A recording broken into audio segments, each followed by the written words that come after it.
امروز میخوایم بریم سراغ دو فعل انگلیسی که هر دو در فارسی معمولاً با رو بودن یا آدم ربایی کردن ترجمه میشن، اما در عمل کاملاً هم معنی نیستن.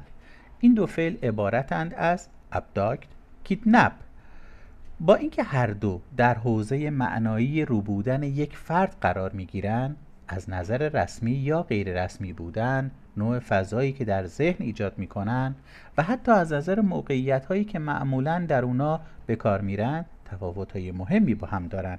بنابراین توی این ویدیو یاد میگیریم که این دو فعل دقیقاً چه تفاوت های ظریف معنایی و کاربردی با هم دارند و در چه موقعیت هایی باید یکی رو به دیگری ترجیح بدیم. اول از همه بریم سراغ فعل کیدنپ، چون این فعل رایج‌ترین و آشناترین فعل برای بیان معنای آدمرباییه. یعنی هر وقت در فیلم ها، اخبار، مکالمه های روزمره یا گزارش های خبری صحبت از ربوده شدن یک فرد به میان میاد، معمولاً اولین فعلی که به ذهن انگلیسی زبانان میرسه همینه. وقتی میگیم کیدنپ، معمولاً یه فضای خیلی روشن و آشکار جنایی تو ذهن شکل میگیره. یعنی انگار یه جرم جدی اتفاق افتاده، کسی با زور، تهدید، اجبار یا نقشه مجرمانه یه نفر دیگر رو برده. خیلی وقتها در ذهن شنونده ماجرای باجگیری، گروگانگیری یا درخواست پول هم تداعی میشه، حتی اگه در خود جمله مستقیما به باج اشاره نشده باشه. مثلا فرض کنید در اخبار میشنویم که یه فرد ثروتمند توسط یه باند تبهکار روبوده شده تا در ازاش پول بگیرند. اینجا خیلی طبیعی میگیم The millionaire was kidnapped for ransom.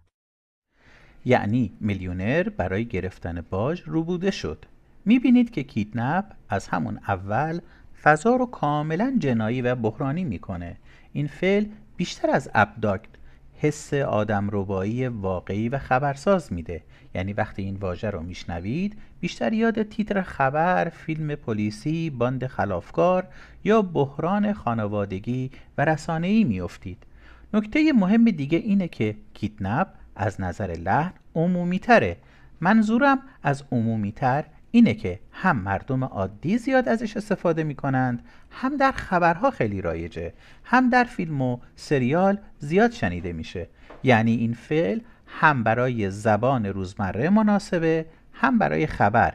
به همین دلیل اگر کسی هنوز خیلی حرفه‌ای نیست و بخواد در بیشتر موقعیت‌های عادی درباره آدمربایی حرف بزنه، معمولاً کیدنپ انتخاب اهمتر و طبیعی‌تریه. مثلا اگه بخوایم درباره روبوده شدن یک کودک در یک محله حرف بزنیم، در گفتگوهای عادی خیلی طبیعی‌تره که بگیم Someone tried to kidnap the boy. یعنی یکی سعی کرد اون پسر رو بدزده. در چنین جمله‌ای کیدنپ خیلی زنده، طبیعی و قابل فهمه. جالبه بدونید کلمه کیدنپ از ترکیب دو واژه کید به معنای بچه و نپ به معنای رو بودن یا قاپیدن در انگلیسی قدیمی ساخته شده، چون در ابتدا این جرم بیشتر برای دزدیدن بچه ها به کار می رفت، اما الان برای بزرگسالان هم استفاده میشه. حالا بیاین چند صحنه از فیلم هایی رو ببینیم که در اونها از فعل کیدنپ استفاده شده.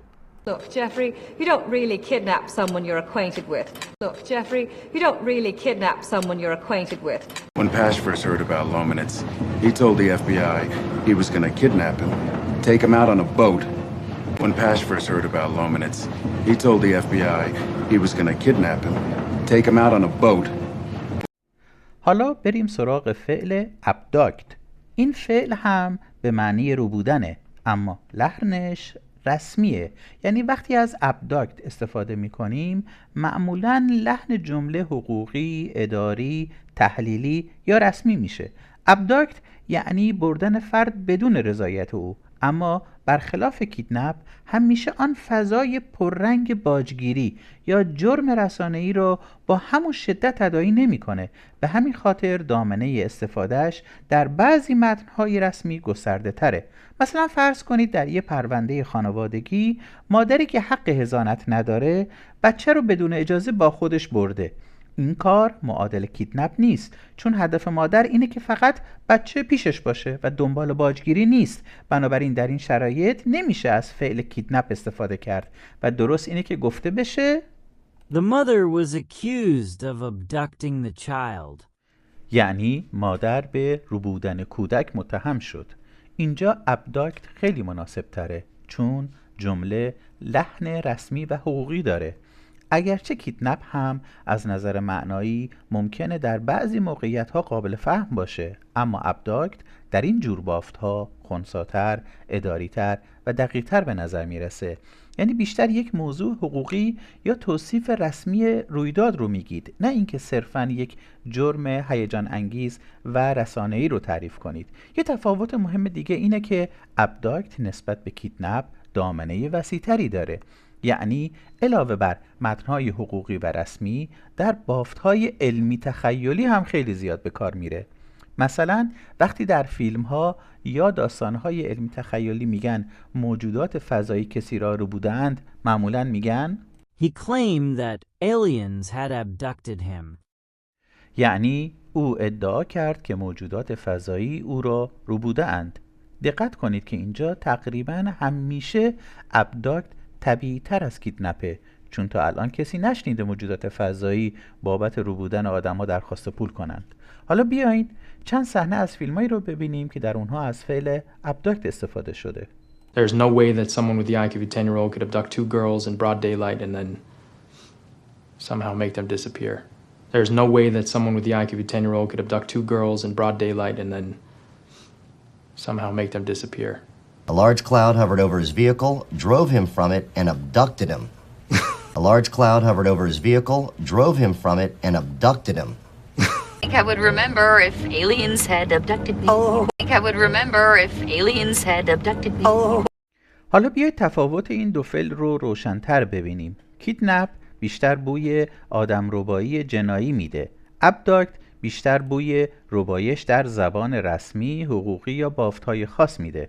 نکته مهم اینه که در برخی موقعیت‌ها این دو فعل از نظر معنا اونقدر به هم نزدیکند که هر دو قابل فهمند، اما مسئله اینه که یه انگلیسی زبان دقیق بسته به لحن و موقعیت یکی رو طبیعی‌تر از دیگری میبینه. پس فرق اصلی همیشه در درست یا غلط بودن نیست.